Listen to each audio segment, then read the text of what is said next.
दोस्तों, साल 2023 की सबसे बड़ी एकादशी जुलाई में पड़ने वाली कामिका एकादशी को सबसे बड़ी और सबसे खास एकादशी मानी जा रही है। दोस्तों, कामिका एकादशी चातुर्मास में पराहन्ने की वजह से इस दिन का खास महत्व शास्त्रों में बताया गया है। यह सावन के महीने में पराहन्ने की वजह से शिव भक्तों के लिए खास होती है। इस व्रत को करने से जाने अनजाने में किए गए पापों से भी मुक्ति मिलती है। कामिका एकादशी का व्रत करने पर अश्वमेध यज्ञ के समान फल की प्राप्ति होती है। कामिका एकादशी पर भगवान विष्णु को तुलसी के पत्ते अर्पित करने से व्यक्ति पितृ दोष से मुक्त होता है। भक्तों की मनोकामनाएं पूर्ण होती हैं। 13 जुलाई को पड़ने वाली कामिका एकादशी पर कई दुर्लभ संयोग बन रहे हैं। ऐसे में इन 2 जगहों पर चुपचाप 2 दीपक जलाकर छोड़ा दें। इससे मृत्युदंड, पितृदोष, महाकाल सर्प दोष, नजर दोष, शनि दोष, राहु दोष सब कुछ खत्म हो जाएगा। किस्मत पर लग जाएंगे 4 चांद, महालक्ष्मी दौर ही चली आएंगी, कंगाल भी हो जाएंगे धनी। दोस्तों, आज हम आपको बताएंगे दीपक जलाने से कितने ज्यादा फायदे आपको अपने जीवन में मिलते हैं और किस प्रकार आपको दीपक जलाना चाहिए। कौन सी दिशा में, जिससे आप बहुत ज्यादा तरक्की प्राप्त कर सकें और अपने जीवन में सभी बाधाओं को खत्म कर सकें। सबसे पहली बात तो आपको ध्यान में रखनी चाहिए कि अपने घर के मंदिर में रोजाना ही आपको दीपक जलाना चाहिए। कभी भी ऐसा नहीं होना चाहिए कि आपने दीपक नहीं जलाया हो, क्योंकि घर के मंदिर में रोजाना दीपक जलाना बहुत ही जरूरी होता है। इसी से आपके घर से सभी नेगेटिव एनर्जी बाहर निकलती है। अगर आप कोई भी दीपक नहीं जलाते हैं घर के मंदिर में या फिर अपने घर में शाम के समय, तो इससे आपके घर का वातावरण बहुत ज्यादा नेगेटिव हो जाता है, जिससे आपके घर की परेशानियां भी बहुत ही ज्यादा बढ़ने लगती है। घर के जो मुखिया होते हैं उसे बहुत ज्यादा ही मेहनत करनी पड़ती है। इसकी वजह से परेशानी, डिप्रेशन और टेंशन में घर के मुखिया पहुंच जाते हैं।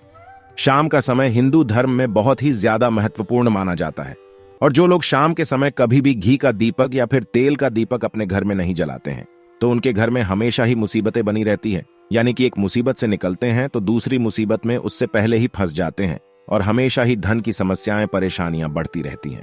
उनके जो बच्चे होते हैं वह भी उनके खिलाफ होने लगते हैं, उनका कहना बिल्कुल भी नहीं मानते हैं। इसी तरह से घर का पूरा माहौल दुखपूर्ण होने लगता है। काफी लोग इन चीजों को मानते भी हैं, लेकिन जानते हुए भी उपाय नहीं कर पाते हैं और भूल जाते हैं। उन्हें इन चीजों से होने वाले नुकसान के बारे में पता ही नहीं होता है।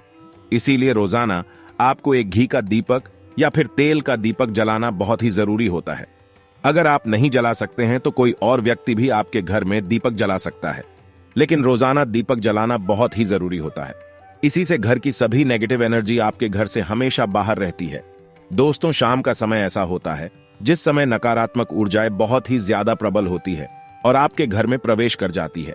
ऐसे में अगर आप घर में या घर के मंदिर में दीपक नहीं जलाते हैं तो नेगेटिव एनर्जी आपको बहुत ही ज्यादा परेशान करती है। आपके सभी काम बिगड़ने लगते हैं। जिस समय सूरज डूब जाता है उसी समय ये नेगेटिव एनर्जी बहुत ही ज्यादा प्रबल हो जाती है। उसी समय आपको मुंह हाथ पैर धोकर दीपक जलाना चाहिए। अगर आप खुद नहीं कर सकते हैं तो कोई और व्यक्ति भी आपके लिए ऐसा कर सकता है। दोस्तों, अब जिस घर में बहुत सारे लोग बीमार रहते हैं या फिर बीमारी कभी भी ठीक नहीं होती है, तो यह भी एक संकेत होता है कि आपके घर में बहुत ही ज्यादा नकारात्मक ऊर्जा है, जो परेशानियों को, बीमारियों को, मुसीबतों को बहुत ही ज्यादा बढ़ा रही है। इन सभी चीजों को खत्म करने के लिए आपको अपने घर में जब सूरज ढल जाता है तो उस समय घी का दीपक या फिर सरसों के तेल का या फिर तिल के तेल का दीपक भी पूर्व दिशा में आप जला सकते हैं। लेकिन रोजाना इन चीजों को करना बहुत ही जरूरी है, तभी आपको इसके लाभ मिल पाते हैं। अगर आपके घर में धन से जुड़ी समस्याएं, नौकरी व्यवसाय से जुड़ी हुई कोई भी समस्याएं है, अगर ऐसी समस्याएं बहुत ही ज्यादा होती हैं तो आपको अपने घर के उत्तर दिशा में रोजाना ही घी का दीपक जलाना चाहिए। इसे एक भी दिन आप मिस ना करें। अगर आप रोजाना उत्तर दिशा में घी का दीपक जलाते हैं तो इससे आपकी धन से जुड़ी हुई समस्याएं खत्म हो जाती हैं। जिन लोगों को नौकरी नहीं मिलती है तो उनको भी नौकरी मिल जाती है। और अगर वही व्यक्ति जिसको परेशानी है और वही अगर रोज दीपक जलाता है तो इससे मिलने वाले फायदे और भी ज्यादा हो जाते हैं। शाम के समय घी का दीपक या फिर तेल का दीपक जलाना बहुत ही जरूरी होता है। आप कभी भी इन चीजों को नजरअंदाज नहीं किया करें, क्योंकि इन्हीं से आपके जीवन में परेशानियां बढ़ जाती हैं और आपको मुसीबतों का सामना करना पिया रह सकता है। आपको यह जानकर हैरानी होगी कि जो भी घी का दीपक आप जलाते हैं उससे जो निकलने वाली ऊर्जाएं होती है, तो इससे घर का माहौल एकदम से सुखमय बनने लगता है। यानी कि पॉजिटिव होने लगता है। घर के सभी लोग शांति से रहने लगते हैं। इसी प्रकार से जो तेल का दीपक होता है, यह भी जब जलता है तो इससे आपके आसपास जितनी भी नकारात्मक ऊर्जाएं हैं वह खत्म हो जाती है, क्योंकि उससे निकलने वाली जो ऊर्जाएं होती है, धुआं होता है, वो नेगेटिव एनर्जी को बाहर निकलता है और आपके आसपास की एनर्जी को पॉजिटिव बनाता है। तो ये बहुत ही जरूरी चीजें हैं। शाम के समय कभी भी आप इन चीजों को कभी मिस ना किया करें, तभी आप अपने जीवन में सफलता पा सकते हैं और आपकी जितनी भी मनोकामनाएं हैं वो भी पूरी होती है। दोस्तों, हम अपने घर के पूजा घर में पूजा पाठ करते हैं और मूर्ति आदि रखते हैं। दोस्तों, मूर्ति का क्या महत्व होता है, आज हम आपको इस वीडियो के माध्यम से बताने वाले हैं। जिस घर के पूजा घर में एक साथ ये दो मूर्तियां होती है, वहां पर बनता है राजयोग बनता है और दुनिया आपके कदमों में आ जाती है। कहने का तात्पर्य यह है कि आपको सभी सुख प्राप्त हो जाता है जिसकी आपने कल्पना की है, जिसकी आपने मनोकामना मांगी है। दोस्तों, घर के पूजा घर में हम पूजा करते हैं और पूजा पाठ के माध्यम से कुछ चीजें देखने और मनाने आदि का प्रयत्न करते हैं ताकि हमें उस पूजा का फल प्राप्त हो जाए, और हम उसी अनुरूप घर के अंदर मूर्ति आदि लगाते हैं ताकि हम उन देवी देवताओं का सुंदर मुख देख सके और उनका आशीर्वाद प्राप्त कर सकें। लेकिन दोस्तों, अगर हम अपने घर के पूजा घर में इन मूर्तियों के साथ अन्य मूर्तियां भी रखते हैं तो निश्चित तौर पर हमारी किस्मत बदल जाती है और देखते ही देखते हमारे जीवन के अंदर की सारी कंगाली समाप्त होने लगती है। दोस्तों, अब बात करते हैं उन मूर्तियों के बारे में कि आखिर कौन सी दो मूर्तियां एक साथ में आपको रखनी चाहिए ताकि उसका सच्चा सर्व सुख आपको प्राप्त हो सके। और सबसे पहले अगर हम किसी मूर्ति की बात करें तो दोस्तों, अगर आप श्री कृष्ण के भक्त हैं और बाल गोपाल की मूर्ति रखते हैं, तब आपको भगवान श्री कृष्ण के साथ माता रानी राधा जी की मूर्ति भी आपको जरूर रखनी चाहिए।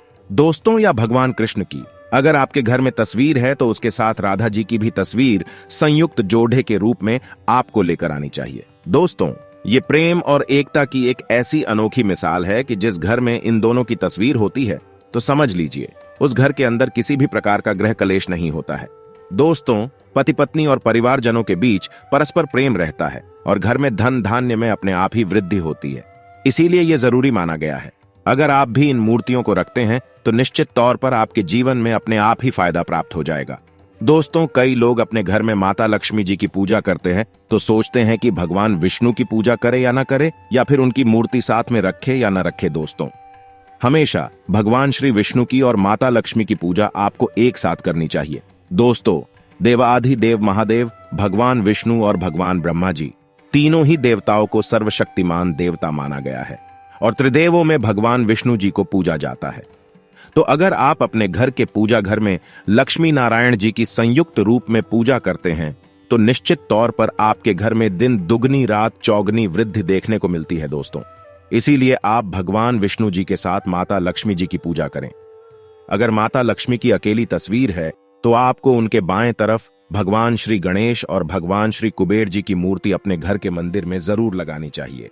अगर आप माता लक्ष्मी जी के बाएं तरफ भगवान श्री गणेश जी की मूर्ति लगाते हैं या तस्वीर लगाते हैं तो आपको निश्चित तौर पर लाभ प्राप्त होता है और देखते ही देखते आपके जीवन के अंदर की कंगाली समाप्त होने लगती है।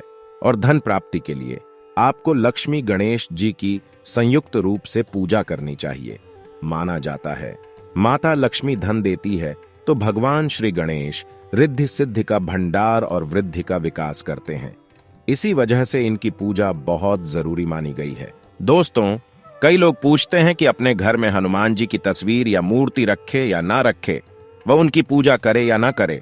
दोस्तों, आपको निश्चित तौर पर हनुमान जी की अन्य देवी देवताओं के साथ में भी आप मूर्ति या तस्वीर रख सकते हैं। किसी भी प्रकार की कोई दो राय नहीं है कि आपके ऊपर हनुमान जी क्रोधित होंगे या नहीं होंगे। दोस्तों, इसके अलावा आप प्रभु श्री राम की तस्वीर भी अपने घर के पूजा घर में रखते हैं तो आप हनुमान जी की तस्वीर रखे या ना रखे, हनुमान जी के निमित्त किसी भी प्रकार की पूजा पाठ करना हो तो आप प्रभु श्री राम से कहे। दोस्तों, भगवान श्री राम के प्रिय भक्त हनुमान जी है और निश्चित तौर पर आपको उतना ही आशीर्वाद प्राप्त होता है जितना कि आपको हनुमान जी की मूर्ति या तस्वीर का पूजन करने से होता है। या फिर आप क्या करें कि श्री राम दरबार की तस्वीर अपने घर में लेकर आए और श्री राम दरबार की तस्वीर का पूजन करें, या उनकी मूर्ति या उनकी किसी भी प्रकार की कोई चीज आपके पास है तो आप उनका पूजन करें। इसमें सारे देवी देवताओं का आपको आशीर्वाद प्राप्त हो जाता है। हनुमान जी से लेकर माता सीता, भगवान श्री राम और अन्य देवी देवताओं का भी आशीर्वाद आपको प्राप्त हो जाता है। तो निश्चित तौर पर अपने घर के पूजा घर में एक साथ आप यह तस्वीर रख सकते हैं। आपके जीवन में राजयोग की प्राप्ति हो जाती है दोस्तों। इसी तरह आप अपने घर के पूजा घर में या किसी अन्य स्थान पर अगर कोई तस्वीर रखना चाहते हैं और उसे लगाकर अपने घर में लाभ प्राप्त करना चाहते हैं, तो अपने घर में या पूजा घर में आपको निश्चित तौर पर त्रिदेवों की तस्वीर या मूर्ति एक ही स्थान पर लाकर जरूर रखनी चाहिए।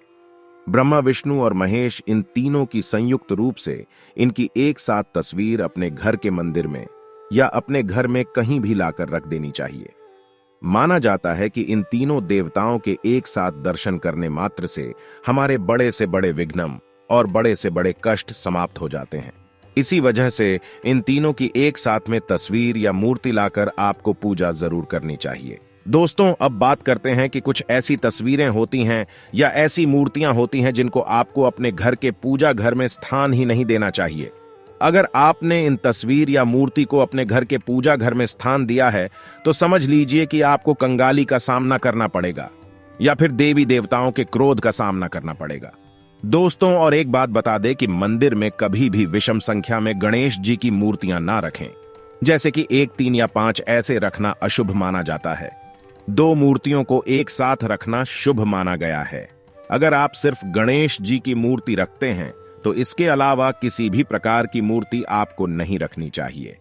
दोस्तों, इन्हें स्थापित करते वक्त ध्यान दें कि गणेश जी का चेहरा हमेशा घर के मुख्य दरवाजे की तरफ होना चाहिए, ताकि आपको अच्छे और सच्चे धन लाभ की प्राप्ति हो।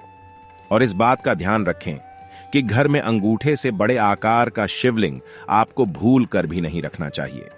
हमेशा एक छोटा सा शिवलिंग रखें और इससे ज्यादा शिवलिंग आपको नहीं रखने चाहिए। दोस्तों, वैसे तो आपको अपने घर में शिवलिंग रखना ही नहीं चाहिए। उसके बाद भी अगर आप रखते हैं तो अंगूठे के आकार से बड़ा शिवलिंग आपको नहीं रखना चाहिए।